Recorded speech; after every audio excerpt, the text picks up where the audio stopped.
Welcome to the Tech Egg. Don't get scrambled. Enjoy the video.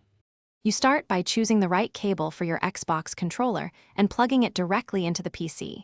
Use USB-C for newer controllers, micro USB for older ones. Once done, Windows will detect a wired device and start installing drivers automatically.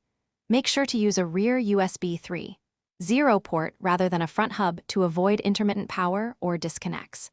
This direct wired connection is the simplest, most reliable method because it supplies constant power and eliminates pairing steps. After plugging in, you need to verify drivers installed correctly. Windows should show Device Ready. If not, open Settings and confirm the controller appears under Devices. Sometimes Windows fetches drivers in the background, so wait a minute. If the controller still doesn't respond, open Device Manager and look under Xbox Peripherals or Human Interface Devices, update or reinstall the driver there. Make sure games recognize the controller in their input settings. These steps ensure the OS and games talk to the controller properly.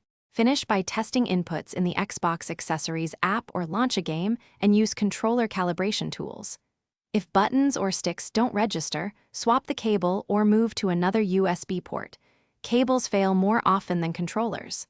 Once done, restart your PC to clear any lingering driver locks and, if needed, reinstall the driver from Device Manager. If the controller still fails, try a different known good cable. This single swap solves most wired connection problems and gets you back to gaming quickly. Thanks for watching. Consider subscribing if I helped unscramble your problems.